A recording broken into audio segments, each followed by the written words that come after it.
আসসালামু আলাইকুম। ইনশাআল্লাহ আশা করি সবাই ভালো আছেন। আলহামদুলিল্লাহ আমিও ভালো আছি। যেখান থেকে আমার ভিডিওটি দেখছেন সবাইকে অসংখ্য ধন্যবাদ ও সর্বতি ভালোবাসা রইল। আপনারা গত 2-3 দিন ধরে একটা জিনিস আমাকে বারবার জিজ্ঞেস করতেছেন, সেটা হচ্ছে যে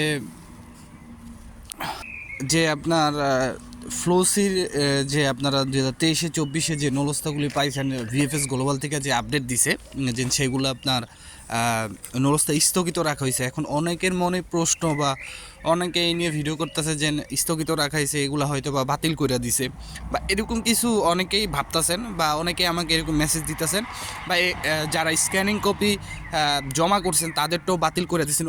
অলরেডি জমা আছে ভিএফএস গ্লোবালে। তারপর যারা রিটার্ন পাসপোর্ট পাইছেন, তো এইসব বিষয়গুলি নিয়ে কথা হবে। ভিএফএস গ্লোবালে আপডেট দিব, তো অবশ্যই পুরো ভিডিওটা দেখার চেষ্টা করবেন ইনশাআল্লাহ।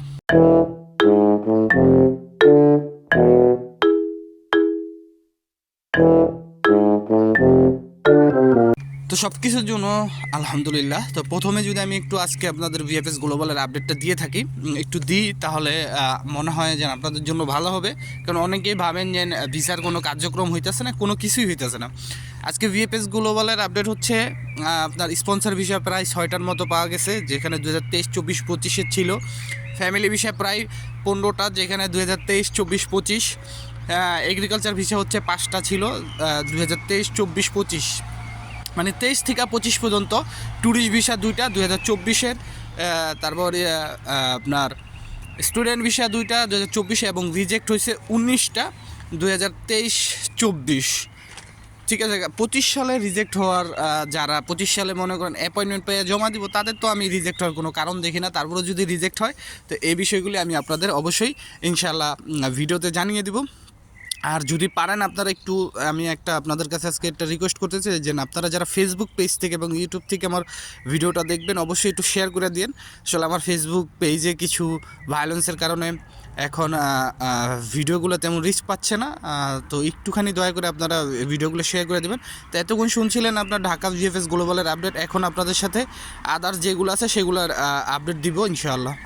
তারপরে সিলেটের যেটা, সেখানে প্রায় আপনার 15 থেকে 20টার মতো আজকে ডেলিভারির আপডেট আছে, যেখানে আপনার স্পন্সর ভিসা হচ্ছে 4টা 2023-25 ধরে নেবেন। তারপরে হচ্ছে ফ্যামিলি ভিসা 6টা 2023 থেকে 2025।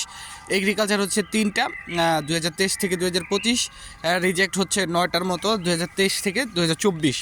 তো এর বাইরেও কিন্তু আমি যেরকম ঢাকার আপনার প্রথমে যে ঢাকার কথা বললাম, ঢাকা এর বাইরেও কিন্তু মনে করেন যে অনেক আপডেট আছে।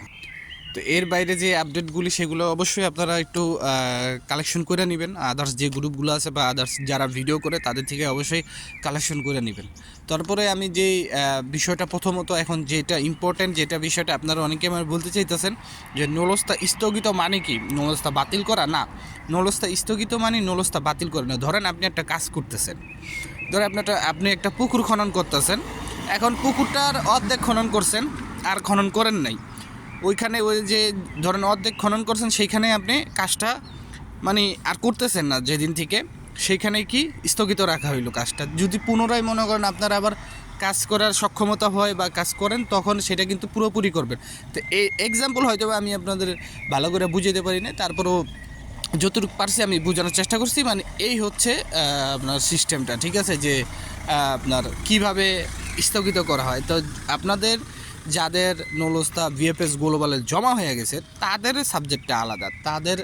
তাদের আমি মনে করি যে তাদের নলস্তার স্থগিত করার কোনো নেই, কারণ আপনাদের জমা হয়ে গেছে। এখন আপনাদের এটা ভেরিফিকেশন চলবে বা তারা ইনকোয়ারি করবে। সো এ বিষয়ে যাদের আপনাদের নলস্তা জমা হয়ে গেছে তাদের কোনো টেনশন করার কোনো কারণ নেই। কিন্তু 18ই অক্টোবর বা 24শে অক্টোবরের আগে যাদের নলস্তা হাতে পেয়েছেন, এখন তৈরি জমা দিতে পারেন নাই, ইমেল করছেন, তাদের নলস্তাটা স্থগিত এটা রাখা হয়েছে। কিন্তু তাদেরকে ইমেল করতে বলা হয়েছে এবং ভিএফএস গ্লোবাল থেকে ইতালি এম্বাসি যখন ইনকোয়ারি বা ওয়ান স্টপ ভেরিফিকেশনটা সম্পূর্ণ করবে, তখন কিন্তু তাদেরকে একটা ফিরতি ইমেল দেওয়া হবে বা তাদেরকে কল করা হবে।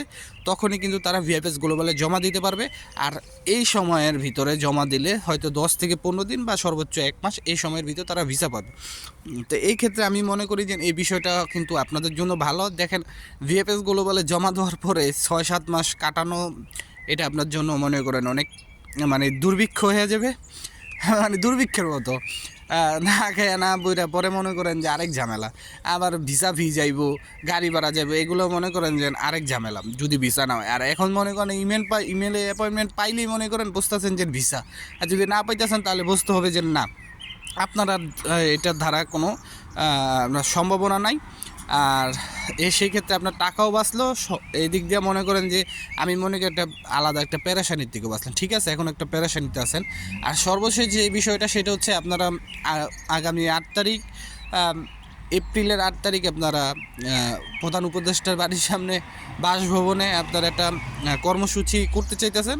আই অ্যাপ্রিসিয়েট, আমি ভালো, এটা আপনাদের যদি এইভাবে করে আপনাদের কোনো সফলতা আসে, আপনারা লাভবান হন, আমি মনে করি যে এটা আপনাদের জন্য করা ভালো। যদি আপনাদের আমার হেল্প লাগে, অবশ্যই আমি এটা ভিডিওর মাধ্যমে হোক, ইউটিউবে হোক, ফেসবুকে হোক, আমি করার চেষ্টা করবো। তো সবাই ভালো থাকবেন, সুস্থ থাকবেন, সকলের জন্য দোয়া রইল। আসসালামু আলাইকুম, আল্লাহ হাফেজ।